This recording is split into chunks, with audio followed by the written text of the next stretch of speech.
Salut, c'est Julien et bienvenue pour l'épisode numéro 22 du podcast Vivre Paléo.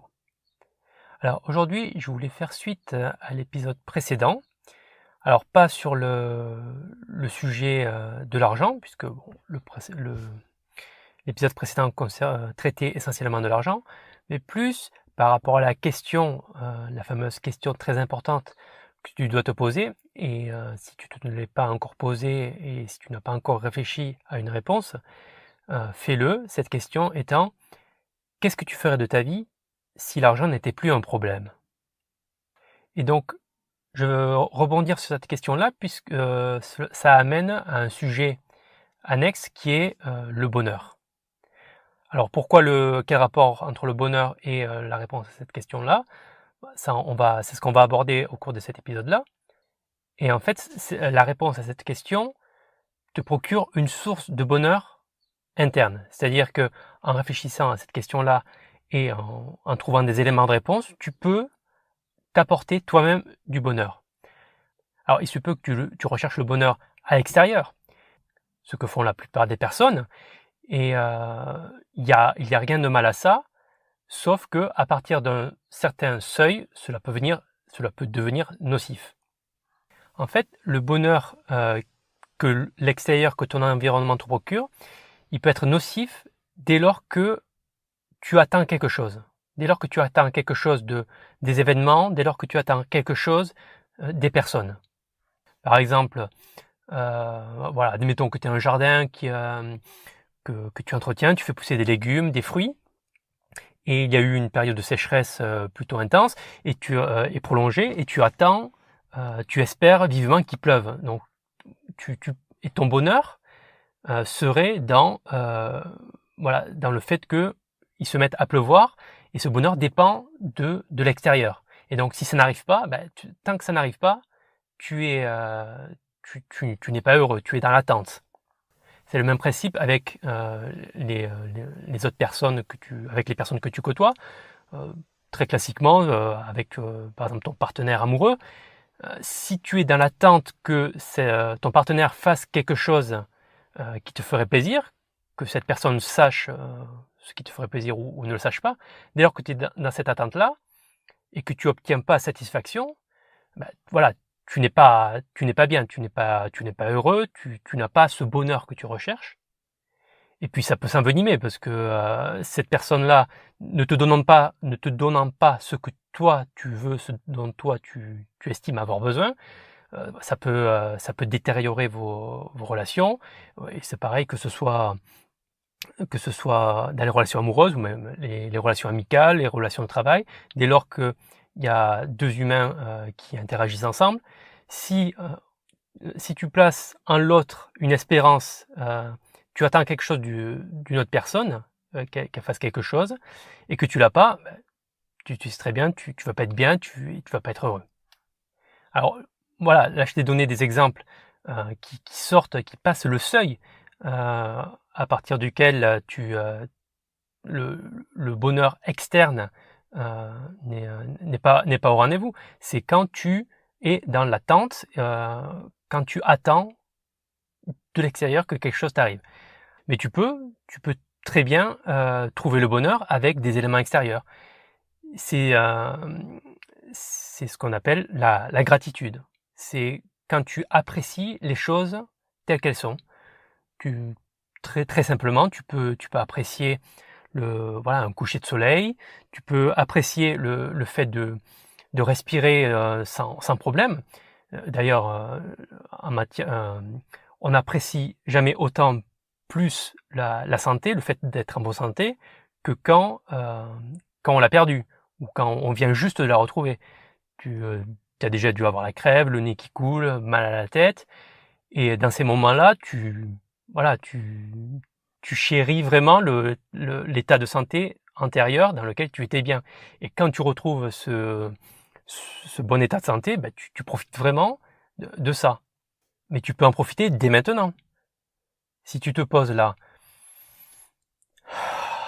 que tu prends une longue inspiration, que tu sens l'air passer dans tes poumons, tu vois, sans encombre, tu te sens bien, tu peux déjà apprécier Et tu peux faire ça avec d'autres choses de ton environnement.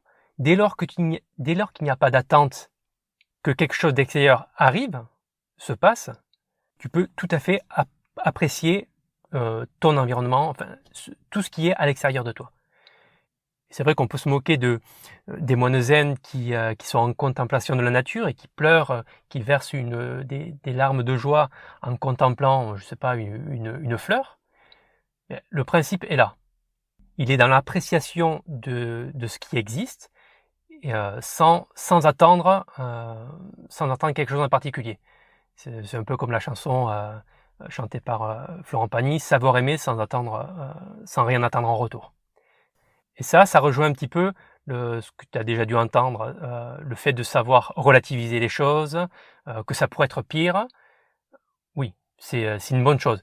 Ça permet pas forcément d'être heureux, mais c'est un peu dans cette thématique-là, mais c'est pas suffisant.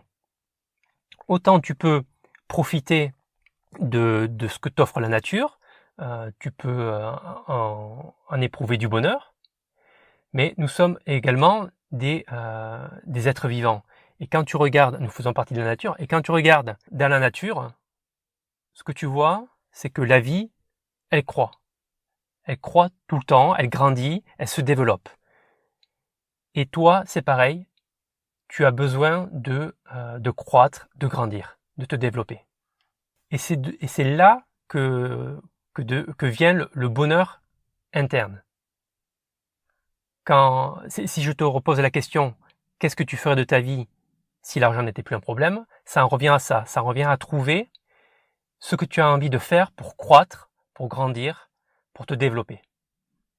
Donc la première chose à faire, c'est ça, c'est vraiment trouver quelque chose qui te permette ça, quelque chose que tu aimes et qui te permette de grandir et éventuellement de partager ça avec d'autres personnes. Et ça rejoint également une citation qui est attribuée à Confucius et qui est « Trouve quelque chose que tu aimes et tu n'auras plus à travailler un seul jour de ta vie ». Quand tu penses à ces personnes qui attendent désespérément la retraite et qui, une fois la retraite, ne se retrouvent pas plus avancées parce que voilà, elles se retrouvent à rien faire.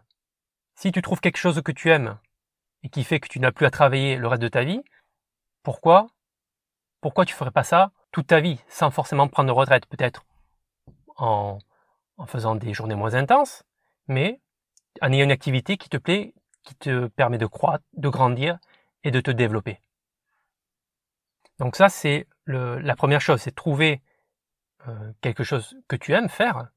Après, il ne s'agit pas de trouver la chose que tu aimes faire. Là, tu réfléchis, il y a quelque chose que tu aimes faire, tu développes ça, tu te développes toi.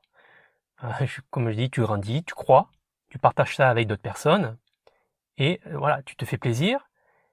Et tu touches cette notion de bonheur dont je parlais précédemment. Et la deuxième chose à faire, c'est de mesurer tes progrès. Parce que c'est quand tu progresses que vraiment tu te sens fier de toi, tu te sens bien, tu vois que tu avances. Déjà, tu es sur un sujet une activité que tu aimes faire, mais en plus, tu vois que tu progresses. Donc, c'est un cercle vertueux qui est enclenché. Et pour ça, voilà, il faut éventuellement tenir un petit journal dans lequel tu notes ce que tu fais une fois par mois. Et voilà, tu fais une revue tous les mois de voir, tu regardes ce que tu as fait ce mois-ci et tu vois la progression que tu as faite. Parce que c'est vraiment comme ça que tu vas vraiment apprécier tout le chemin parcouru. Et là encore, il faut que tu te compares, tu compares ce que tu fais à toi-même et pas par rapport aux autres. Beaucoup de gens sont malheureux en se comparant aux autres. Très classiquement, quand on se compare physiquement à d'autres personnes, voilà, ça peut très vite miner le moral. Mais si on prend ce sujet-là, par exemple, du physique, si tu cherches à modifier ton physique, déjà, il faut que tu compares les résultats à toi-même. Tu vas pas te comparer à quelqu'un d'autre. C'est pour ça qu'il est très important de mesurer la progression pour pouvoir te comparer à toi-même, en fait, à ton toi du passé, enfin, dans un passé proche. Donc voilà, pour résumer la recette du bonheur, trouve quelque chose que tu aimes de sorte à ce que tu n'aies plus à travailler un autre jour de ta vie et mesure tes progrès. Donc je ne sais pas ce que tu penses de cette recette du bonheur.